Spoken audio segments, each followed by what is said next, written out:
Hey everybody, welcome back to the video. So as the title suggests, I'm going to talk about a particular client who was kind enough to forward me a screenshot of their 24-25 tax return. So here's the data. So they earned in the tax year ending 30th of June 2025, because they've just lodged their tax return now, they had total income of $310,000. Then they made some charitable donations. So they donated money to charities. We've all done that, I'm sure. Maybe it's $5, $10, whatever. Well, this particular client, they donated $30,000. Plus they had a little amount there. That's that $1,760. That's the amount paid to their accountant who processed their tax return. For those that don't know, if you engage an accountant to do your tax return, their fee they charge you is a tax deductible deduction off your total income. So after taking into account the charitable donations, their amount they paid to their accountant, they now have a taxable income of approximately $278,500. We'll just keep the figures pretty bland there. The tax assessed on that, without going into how it was calculated, worked out to be $91,500. But because this particular person had money invested in ASX listed stocks that pay out what's called fully franked dividends, they were able to earn a refundable tax offset, which came to approximately $42,000. Now, without going into all the math about it, it's simply an offset that exists because when a company, say BHP for example, pays tax on their corporate profit, they pay at a flat rate of 30%. So they've earned billions and millions of dollars, they pay company taxes at 30%, and then after that, they then have a distribution of profits to their shareholders. And then when the shareholder gets those dividends, they also get attached to that dividend an imputation credit, and that's there because it would be very unfair if then the recipient of the dividend was also taxed again. Keeping in mind, BHP has paid company tax, then they distribute profits to shareholders, so therefore the dividends received have already had tax paid. And to ensure you don't get, overtaxed, there's a credit applied to it. So that's where that comes into. When you apply that credit against that $91,500, it effectively drops then the assessable amount of tax you have to pay, in this case to around about $49,000.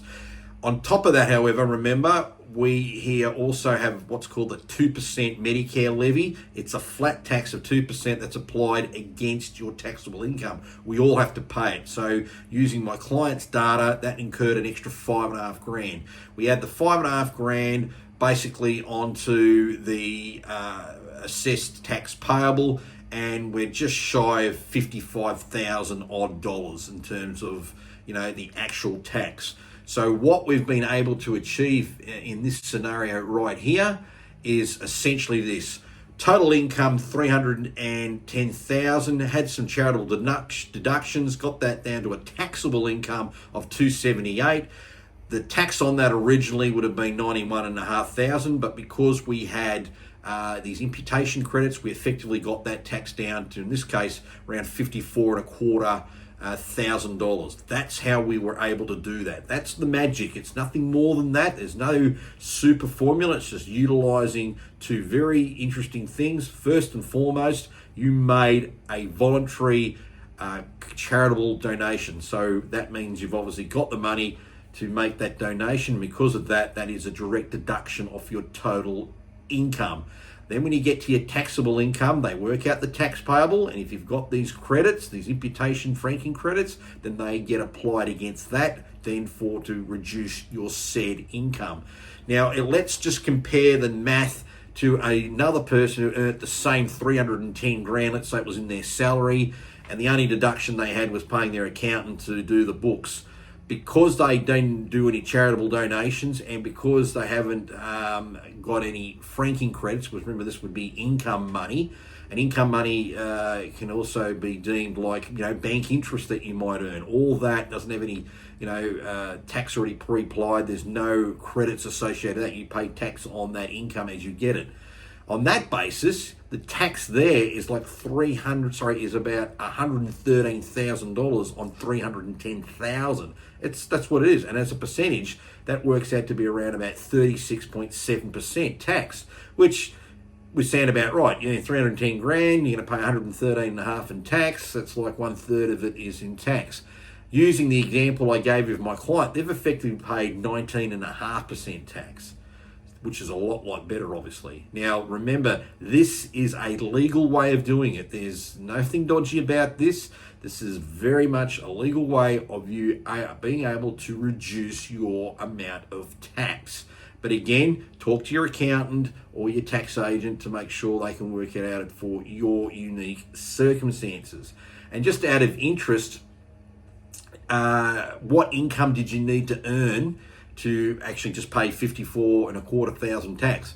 Actually, it's 179,000. So someone who earns 179 grand, they will pay effectively 30% tax on that, which is around that $54,250. Yet I've got that client that I've just shown you who's earned 310,000, but because they did the charitable donations, remember that, and because the investments they had made were in shares, like BHP, the banks, whatever, who paid out fully franked dividends, they got that extra franking credit, and hence that was able to reduce their tax. Now, the real key takeaways is because this client of mine made a $30,000 charitable donation, plus had $42,000 in fully franked dividend credits, they actually reduced the tax by $59,000. Instead of paying like 113, they've actually only had to pay roughly just over 54. It was a $59,000 tax saving. So that's how these guys do it. Now, it's a very powerful strategy, but it's not difficult. If someone like me can explain it in 7 minutes on a YouTube video, hopefully you can take it in. But again, remember, I'm not an accountant, I'm not a tax agent, so you always should make sure you check them too, because I'll know your unique circumstances.